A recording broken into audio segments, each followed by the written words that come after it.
In today's webinar, Nicola Pritchard, Principal Service Designer at CX Partners, and Roger Swannell, Lead Product Manager at the Open University, will be talking about all things impact measurement, specifically how it can support business leaders to overcome common barriers, build their case of investment, lift brand reputation and market advantage, and reduce their operating risks. Now, Nicola is lucky enough to be working from beautiful Italy today. So to make sure we don't have any tech issues, her and Roger hopped on a call yesterday just to record the main content for today's session. But don't worry, they're both here live on the webinar and will be popping up to say hello in a moment. They'll be available throughout the whole session to answer any questions you might have, and then they'll be doing a Q&A at the end too. So just to introduce them in a bit more detail, Nicola is a principal service designer with 14 years of experience, bringing expertise in systems thinking and qualitative research practices that centre on achieving tangible value for businesses, their customers, and wider society. Thanks, Lauren. Hi, everybody. Thanks so much for joining. It's great to see so many of you here, and I'm just really glad to be sharing the platform with Roger on a topic we're both really passionate about. That brings me really nicely to introduce our second speaker, Roger, who is a lead product manager at the Open University with extensive experience in digital product innovation for impact-driven organizations. His career is focused on leveraging technology to achieve social impact at scale. Hi, everyone. Very good to see everyone here. And yeah, really excited about talking about this. And finally, just before we dive into the session, I just want to flag that if you'd like to turn on closed captions, you can find that in the bottom left corner. And then for the Q&A that we're going to be doing at the end, we'll be using Slido, which you should be able to see at the bottom right of your screen. So please feel free to add any questions to the chat throughout the webinar, and then we'll run through as many as possible at the end. So Nicola, I'll hand over to you to quickly introduce the session. Brilliant. Thanks, Lauren. I wanted to try and create a bit of a tenuous link between impact measurement and our victory in the semi-finals of the Euros last night. And I was about to change my mind when I realised, to my delight, that there's actually really quite a good link. It's as simple as everyone in a team working together to move towards their goal, which is so much at the heart of impact measurement as well. I'm not a huge football follower, so my links with football aren't going to permeate this whole session. You'll probably be glad to hear, or I'll find myself in very deep water. But it was really powerful, I think, to feel what it's like when you have millions of people all wishing, hoping towards the same outcomes. And really, that's such a powerful thing about impact measurement, its ability to unite teams, keep them on their path towards having the most impact they can within their organizations, on wider society and on the planet. This presentation won't be able to compete with last night's gripping semi-final game, but I personally am really excited to see and to be a part of impact measurement gaining so much momentum in all of our spheres. It's obviously been a practice that's been well trodden, especially within the non-profit space, but we're seeing so much more of it now within the private sector as well. For many of you, this might be part of your bread and butter, and you've been doing it for many years. For some of you, it might be brand new. So wherever you are on that journey, I hope you can get something from today. And I really look forward to hearing all of your thoughts and your feedback afterwards. So I think Lauren's now going to start the recording where I'll be kicking off with our 3 aims for today.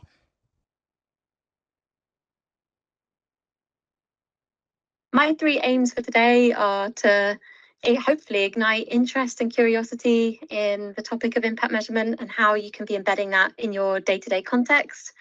We'll be showing how it works and talking through a really simple framework to help guide you and teams through impact measurement practices in your day-to-day. We won't be going into detailed methodology, but hope to have many of those conversations following this presentation.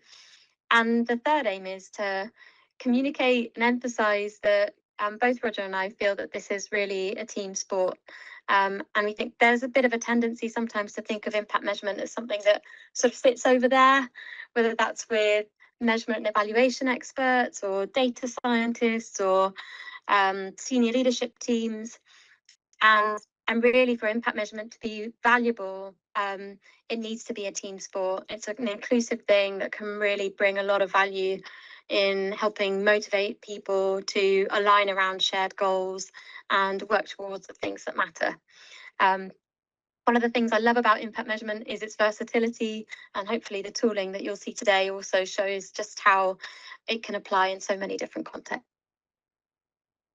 Before we go into the detail, we wanted to just take a step back and think about what impact means to you.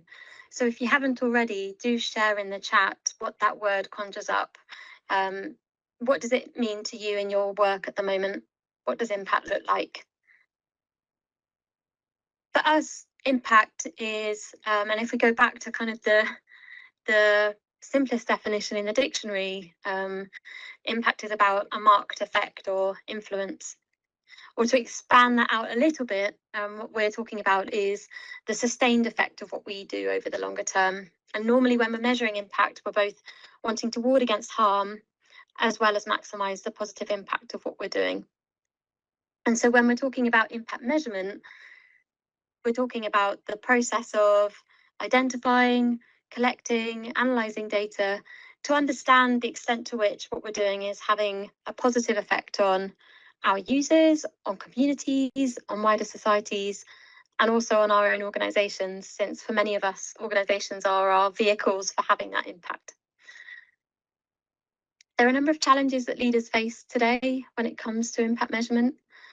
And the three that really stood out for us are around balancing tactical and strategic priorities, so that we know that all of us face economic, social, environmental challenges that mean that teams face kind of downward pressure to focus on really urgent, immediate priorities, and that can make it harder to keep focused or to prioritize longer term strategic priorities that will enable us to deal with some of the more systemic challenges in front of us. And so balancing those two things is really difficult. And say you are balancing those two things, it's also really difficult to keep our day-to-day execution anchored in that strategy and not be waylaid by those urgent priorities. And then the third challenge is around how we demonstrate value and impact, how we identify the meaningful metrics that tell us whether we're staying on track towards our strategic goals. And that can create a sort of missing middle where teams have quite a lot of clarity on day-to-day delivery. Are we doing things right in the now? And quite a lot of clarity around long-term value and impact generation in terms of most organizations currently having a kind of a long-term mission or vision. But what's often missing is that connection between what we're doing today with where that long-term mission is trying to take us. And that comes at a cost, both in terms of at an organizational level, in terms of an increase in various different kinds of risk, and also it can create kind of motivational drift within teams, but also on users in terms of less of an ability to respond and to predict impacts on wider society and on our user base. And yeah, as I said, that can also have an effect on wider societal inequalities, on environmental harms, and mean that we're truncating the impact that we might be able to have had we been able to fill that gap more effectively. But Roger, I'm keen to bring you in and to hear from you how these challenges play out in your context. Yes, I think my reflection from 10 years in the non-profit sector, which has a history of kind of measuring impact, is that even with the best intentions, it can be really hard to bridge that gap between delivering the work and measuring the impact. And the gap is often an awareness and a knowledge gap. So there are teams having an impact, they can't not. They're putting things out into the world and they change what people do, that has impact. The teams probably don't know what their impact is. They don't know how the change they create affects those people. They don't really know how their impact is measured and understood by their organization. So sometimes impact measurement, as you'd mentioned earlier, it's kind of seen as this specialist discipline. It's done by the data scientists and analysts. And I think that's a good thing. It brings rigor to how we measure. But often it happens after the work has been delivered and it's separate from the teams who do the work. And those measuring the strategic impact of the organization aren't always aware of what work is going on in the product and service teams. And it's this disconnection that contributes to that missing middle between day-to-day delivery and the long-term strategic goals. So if impact measurement is important to an organization, and it absolutely should be, then that awareness and knowledge and skills have to run as a thread through everyone's work. Yeah, I couldn't agree more, Roger. And I think it's especially visible, I think, when it comes to digital product and service delivery, because there becomes this sort of disconnect between agile, iterative design and delivery mechanisms versus evaluation processes that do seem to be happening after the fact, that do seem to be disconnected from that kind of iterative cycle of improvement. So the more all of it can be embedded and brought together, the more valuable impact measurement has on, the more value it has on teams doing the work, and the more teams can contribute to meaningful measures. Brilliant. So where is the opportunity then? For us, we think the opportunity is to support all of our teams to stay focused on what matters. And we've built a really simple framework for doing that, called Scanning for Impact, Mapping Towards the Impact, and Measuring the Impact. We'll talk a little bit more about that in a minute. But really what this does is to create some structure, to create a space for having these kinds of conversations within our teams, to be asking questions that enable us to surface our assumptions around how change happens, and to also create a kind of single point of truth, particularly within that mapping part, creating that living document that we can refer back to, that we can update as we learn about our context through our scanning exercise, and as we learn about our impact through our measurement exercises. So that becomes a really helpful uniting centerpiece that can motivate teams to continue working towards the right things. And if we are to integrate impact measurement into our business as usual, we think there are lots of benefits to that. And that's about better balancing short-term and long-term strategy. It's about better balancing inward and inward-looking organizational strategy and planning with more consideration for externalities. It means widening our lens so that we're considering the implications and the consequences of what we're doing.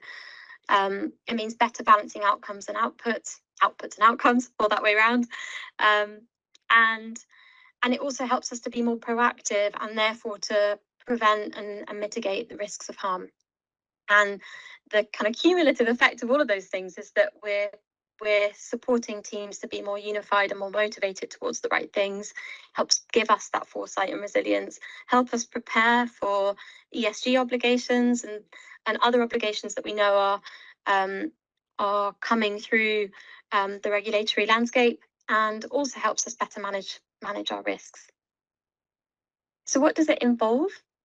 At its core, it involves a backwards mapping process from the impact that we want to have in the world, all the way mapping back to the things that we're doing.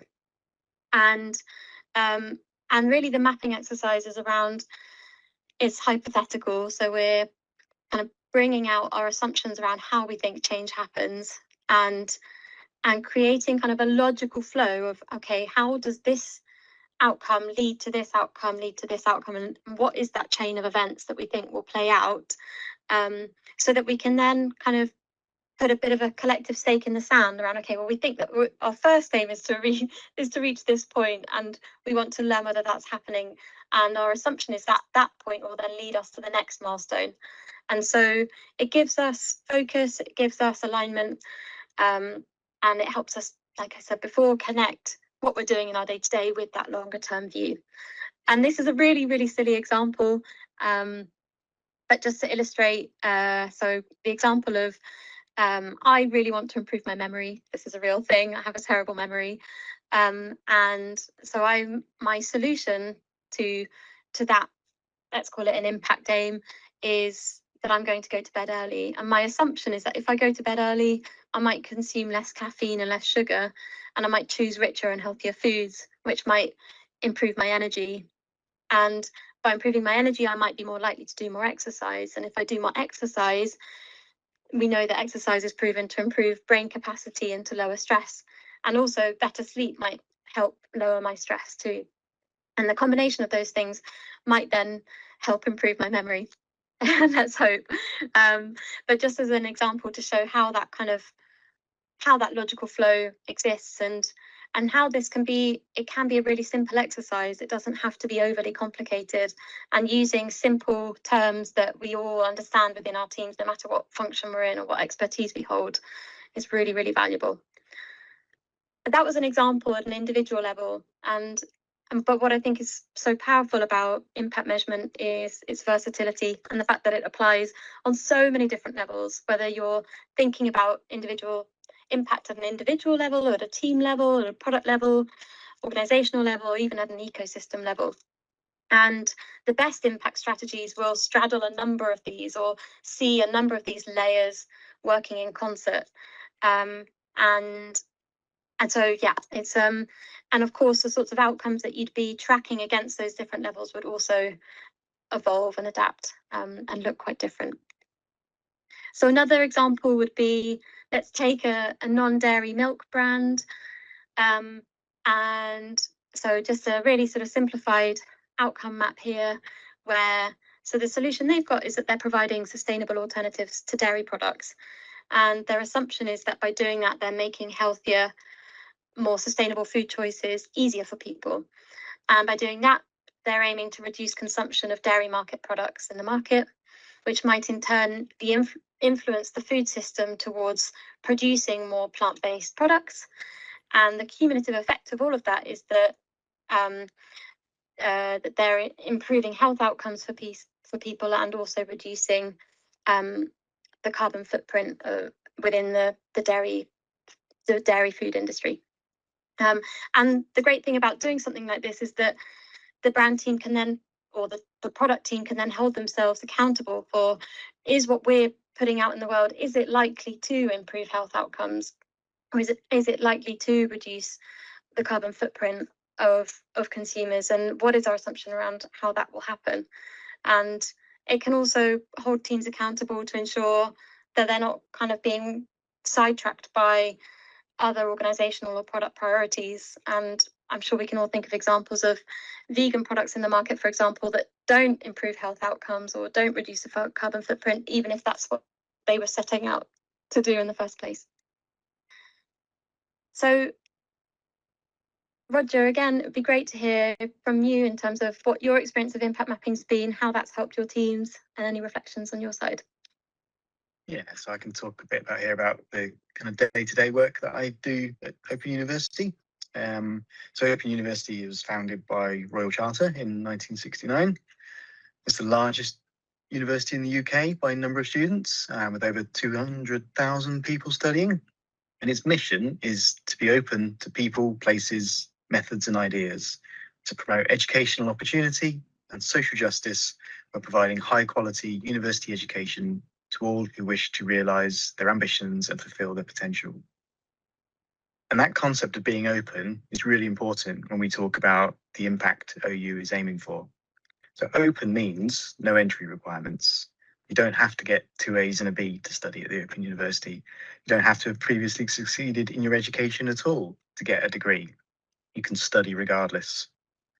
Now, back in 1950, there were fewer than 20,000 students awarded degrees. By 2010, that had grown to over 500,000 a year. And we know that the average graduate earns £10,000 more than non-graduates. So that's a lot of people earning more money and making their lives better. And that's the kind of impact that Open University is driving towards. So there's plenty of information there that tells us that's impact worth having. But being open isn't enough on its own. It doesn't proactively tackle barriers to education. And of course, the Open University can't solve these big, wicked problems alone. But by connecting the impact to the team level, it helps us focus on the work we can do to lessen those barriers. So this means building products and services that are accessible, easy to use, based on user research, have support for students built in, etc., etc. And it guides our decision making when we think about things like a self-serve approach to education, so people can study when suits them, and the support they can get so that they are not left studying on their own, and we can help them succeed. It means that an awareness of impact gets baked into our products. So this simple example you can see on the screen shows some hypotheses for how student communications contribute to helping students succeed. It creates the causal chain from the impact to the outcomes we want to see, all the way down to the university's investment into that team that's going to contribute to having that impact. So in reality, there isn't only one chain. Having impact relies on lots of chains linking together, contributing all the different outputs that lead to different outcomes. And a team can go deep thinking about all the different outcomes that are necessary to contribute to the impact they want to have and how their outputs achieve those, and all the while connecting up through this chain. So anyone here from the product community will know about the shift in teams focusing from delivering outputs to achieving outcomes. And that's important, but it's not the whole picture.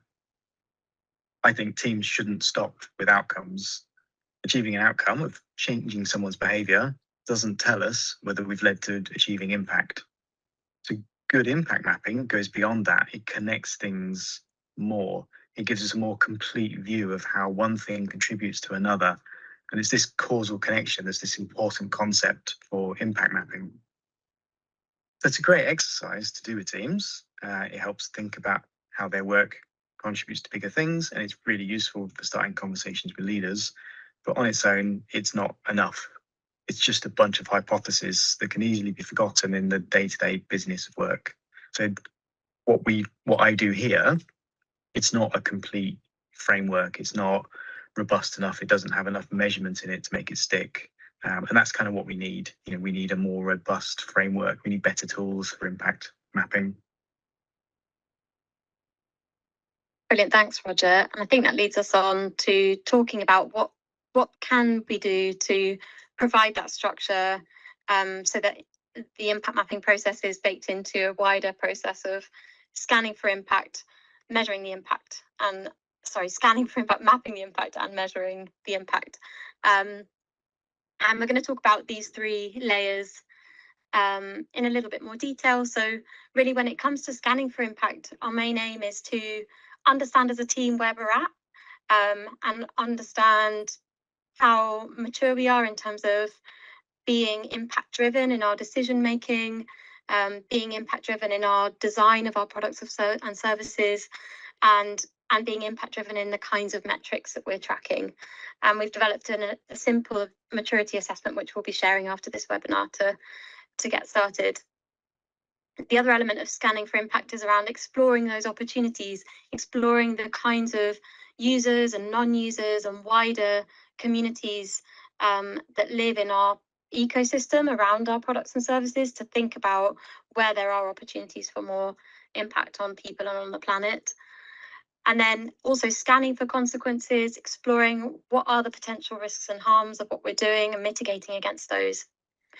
And then we move into mapping towards impact. So that's where we run the kind of mapping exercises that we've been showing earlier on in this presentation. So that's about establishing those long-term impact targets, exploring barriers to getting there. Why haven't we achieved that impact yet? What's stopping us? And then mapping outcomes to overcome some of those barriers. And then prioritizing the outcomes that we think are really crucial for our products and services to achieve that impact. What are the non-negotiables? What are the things that we know have to be true for us to be able to achieve what we need to achieve? And then the final stage is that measurement piece. So creating a really clear measurement plan that is universally understood across our product and service teams, creating the governance and protocols that give us confidence that we've got the things in place to make sure we're doing things well and doing things right, and collecting and analysing that data, and then baking that collection process into our day-to-day cycles of measurement and reporting. So just to give an example of how this might play out, we recently worked with a household brand who had set an ambitious decarbonisation target, and their product team were working on a tool to support their customers with their decarbonisation journeys.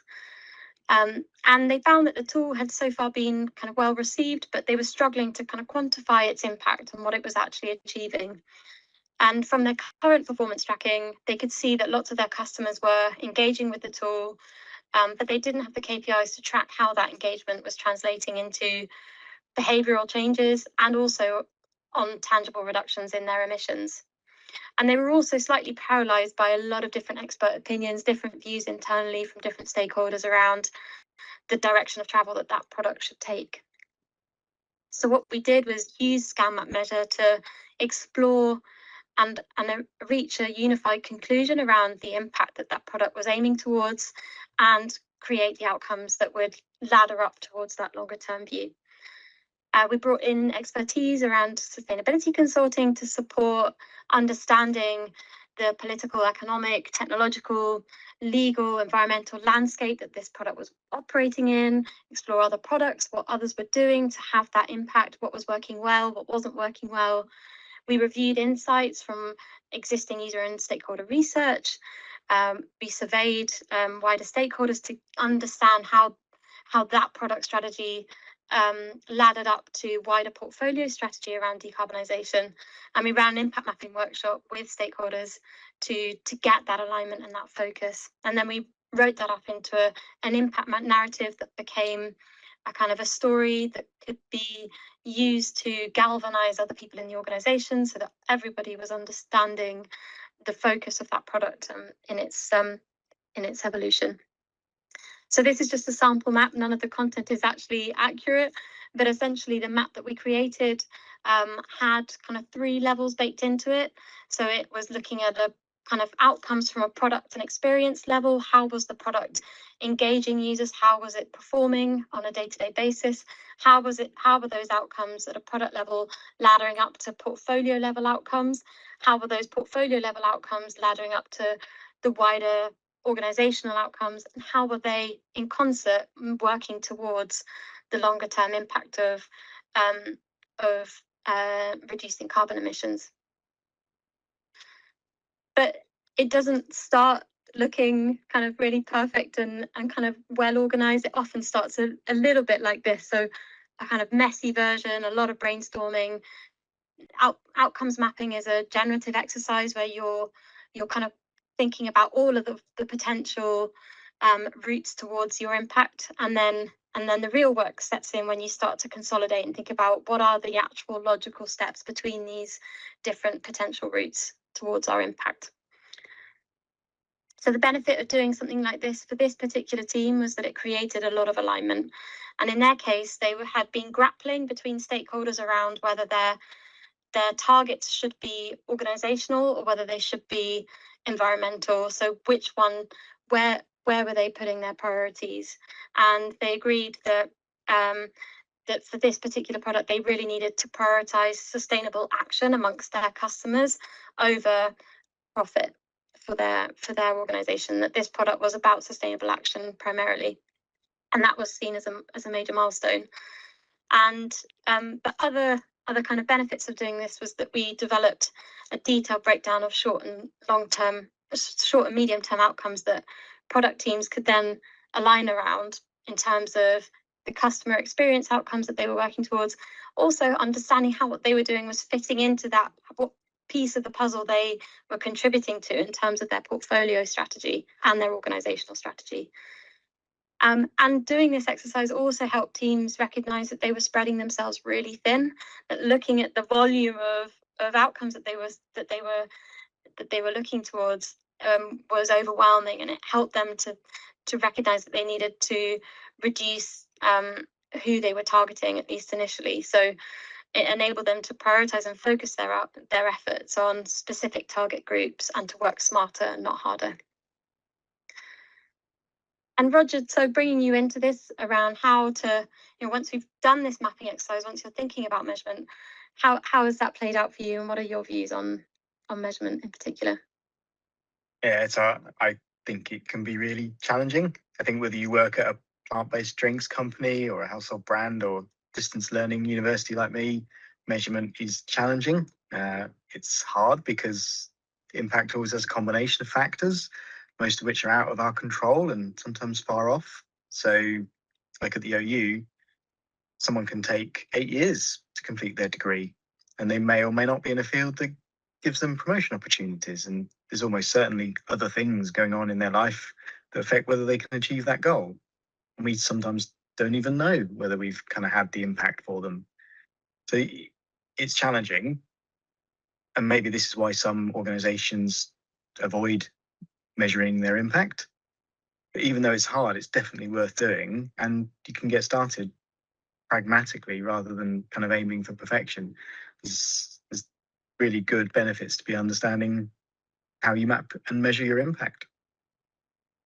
Brilliant. Yeah, I agree. And we'll come back to that pragmatism point in just a moment, actually, in terms of where to start and how to start. And I think one of the first things to think about is at what point you're at in your journey. So if you are starting with a blank canvas and you haven't yet developed your product or your solution or your intervention, then impact measurement can be a really useful way of setting direction and actually guiding that decision making around what is that long-term impact that you want and what kinds of solutions might get you there. So it's that future looking view. And that is probably the most impactful time to be using impact measurement to guide that process.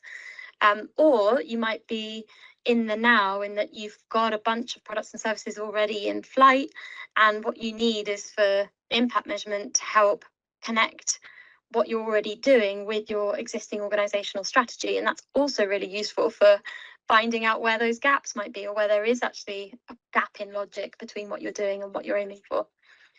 Or finally, you might actually be needing to use impact measurement in a more reflective way, where you've kind of reached a point in a product or service lifecycle where you need to be thinking about how has what you've done so far achieved the impact that you wanted.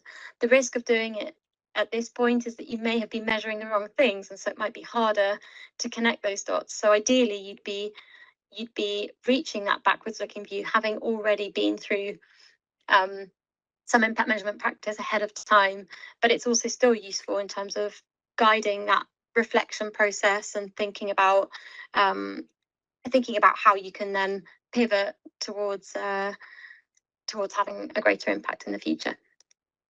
The second element is deciding what's good enough. So I think within this space, it's such a kind of broad space that you could be spending just a couple of workshops on some impact measurement, if that's appropriate for where you're at, or you might be spending 6 months on it. And it doesn't have to be costly, it doesn't have to be lengthy or complicated. The key is to find what's good enough to increase your confidence as an individual or as a product team or as a group of people, that you're focusing on the right things. And really that's the goal dust of doing this, is it giving you confidence that you're working on the right thing, and that you're maximizing the good that you're having in the world whilst avoiding harm. And the questions to ask around that are kind of what's proportional to the scale of the product or organization I'm in, what's proportional to the complexity of the space, what resources do I have, what data capabilities do I have, for example, what skills are at my disposal, and also how will I be using this information? Will I be using it to make simple product pivots, or am I looking to build a really robust impact report, for example? And the kind of levels of detail and data that you'll need will vary greatly. And then the final point is to be outward looking, to get outside help. So it can be really useful to have somebody outside your immediate team to facilitate those conversations. And also, this is an inclusive process. The idea is to bring a whole range of voices into how you do that mapping exercise, and make sure that you're being outwards, that you're getting feedback, that you're involving different teams and different people into that, so that you're bringing that voice in. And to treat outputs as continuous works in progress, that they're never final, they're never designed up and polished, they're constantly evolving as your product and service evolves. And the final point is that we've obviously been spending at least a couple of years developing some of the methodologies that we're using with the people that we work with, and we've got so much to share and to talk about, and would love to see how what we've shared today can apply more specifically in your context. So we'd love to hear from you after this session. And the final point I just wanted to make was that really there's nothing can be lost by introducing impact practice into our day-to-day. At its worst, it'll create some really healthy dialogue and debate. It'll help us surface some of the assumptions that might not have otherwise been surfaced, and that can create just really good discussions. But at its best, it can be a really motivational tool. It can help build kind of non-binding social contracts within our teams that align us, that bring us together, and then that can also help us pivot what we're doing towards a much more impactful products and services that have a positive impact on people and the planet. And I think that's it. So I'll stop sharing.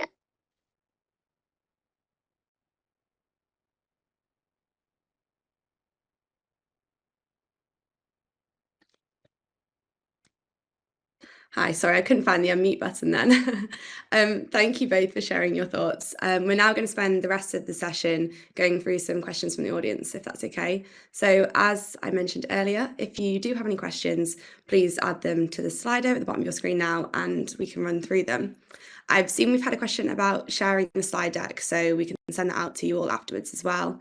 But the first one we've had was someone was wondering, who in their organisation should they involve when they're trying to start measuring their impact? Shall I jump in? Yeah, really good question. And the first bit I'll say is that it depends what kind of scope that you're working with. So if you're looking at measuring the impact of your product, for example, that might involve a slightly different set of people than if you were looking at organizational impact at a higher level. So that will determine who you might want to involve. But in general, the most important thing is involving people who are closest to the insights, so people who have the best knowledge about the needs of your audiences and the people that are impacted by the work that you do. Ensuring people that have ownership over the direction over your product or service or organization are involved, so getting that senior level buy-in. And also bringing in diverse views, so making sure that, because this is a really good opportunity to unite and gain alignment. So if you're seeing misalignment or disconnect in things that you're hearing across your teams, this is a chance to bring all of those views in so that you can air those assumptions and find that common ground. Roger, would you add anything to that? I don't think I'd add much, but to agree, yeah, it's very much about kind of finding the right people. Yeah, there's and finding the right, yeah, I guess the right kind of people who are interested. Those are already allies. So yeah. Yeah. And it's also, I found that if you're kind of doing this over a course of a few different sessions, then you might want to mix up those audience groups. So you might start with doing an impact workshop with your core product team, for example, or core service team. And then you might kind of consolidate some of those ideas, turn them into something that you can test with a wider group and bring more people in the organization on board in a wider context, and then you might come back to a smaller group again, possibly with your senior leadership team, to get that buy-in again. So you could always sort of stagger it to make sure that you're getting the level of input that you need from different groups. Great, thank you. We've also had a question about ESG regulations.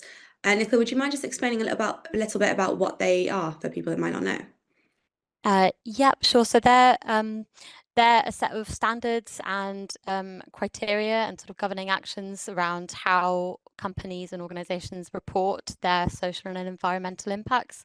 And there are some regulations coming in through the EU. CSRD is a really big one.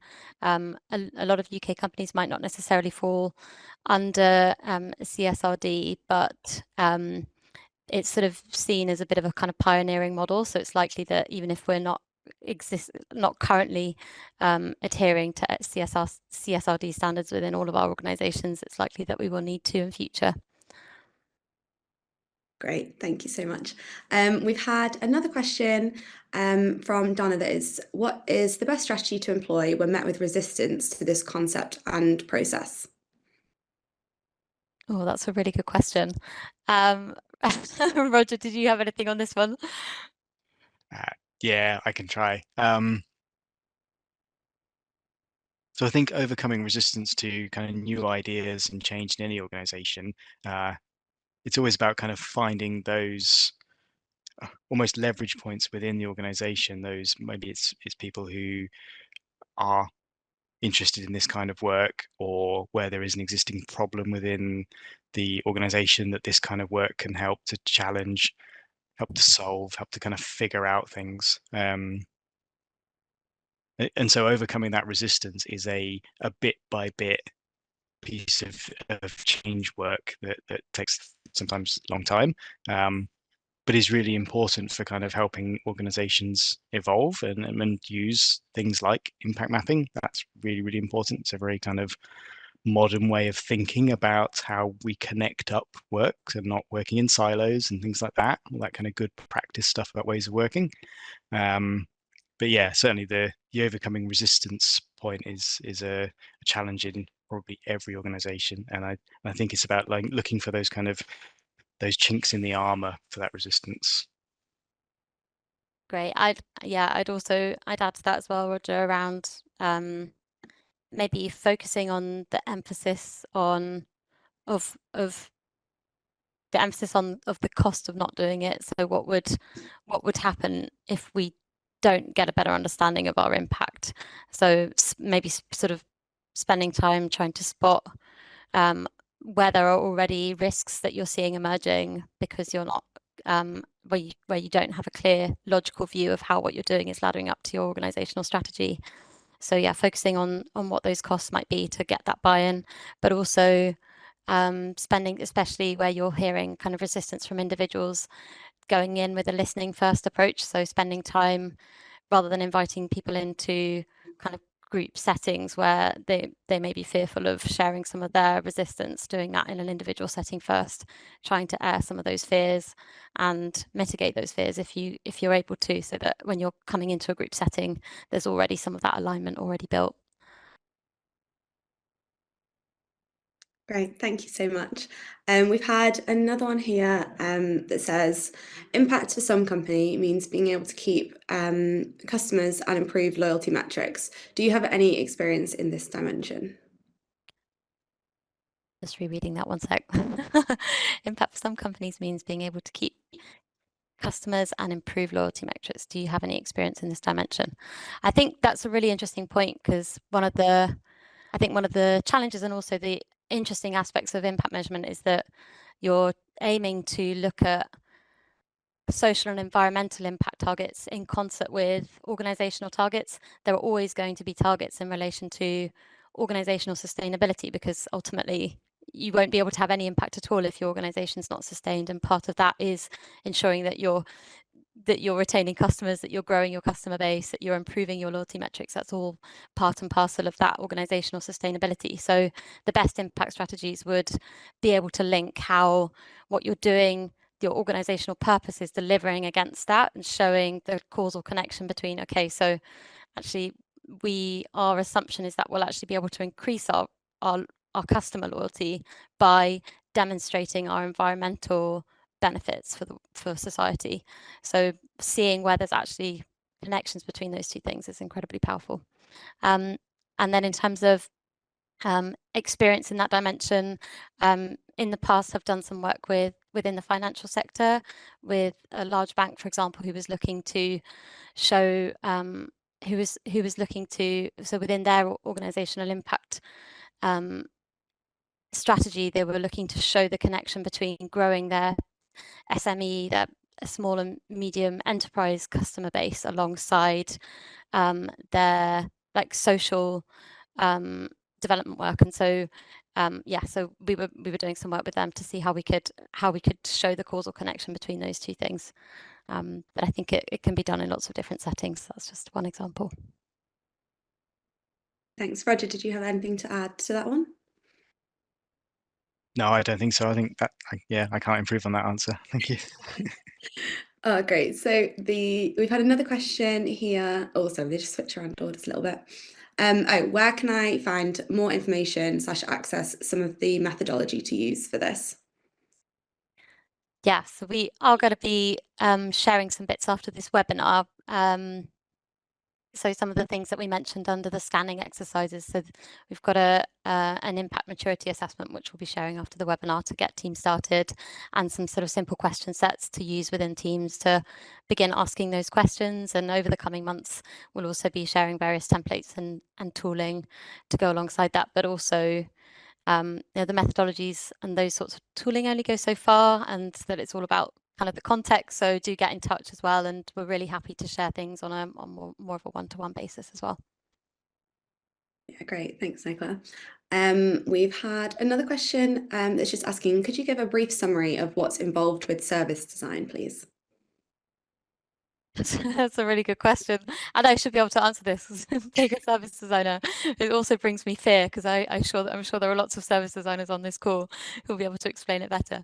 It's funny, I think of service design as looking at any kind of service that we interact with.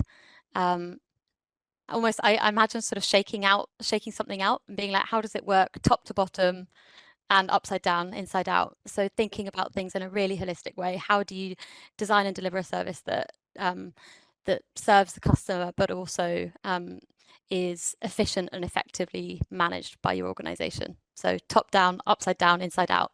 And it combines, in my mind, it combines a kind of a number of different disciplines. It combines a bit of sort of business analysis, but it's also about really bringing in user voice and user research. And yeah, it's a sort of melting pot of all of these things. I wish one of my colleagues was on the call and could explain it better though. No, that is great. Thank you. We've had another comment here from Leonie who said, it's a very helpful session. Thank you very much.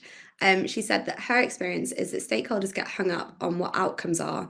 For example, wanting to commit teams to outputs of we want a blueprint. As an example, she said she's always thought of outcomes as the thing that you're describing here, that you've been describing as impact. It sounds to her as though the bit that's important is to make the connection between the outcome and why that matters. Do you have anything you'd kind of like to go back to with her comment there? Yeah, I think that's a really good observation, because actually the term impact measurement's a bit misleading, because really most of impact measurement, and Roger, tell me if you disagree with this, but most of impact measurement is actually about output and outcome measurement. It's all about measuring the kind of the steps towards that impact. And really the big difference, or I don't know if it's even a big difference, it's all terminology at the end of the day. And if you use, it doesn't really matter whether you're saying impact or goals or target or mission.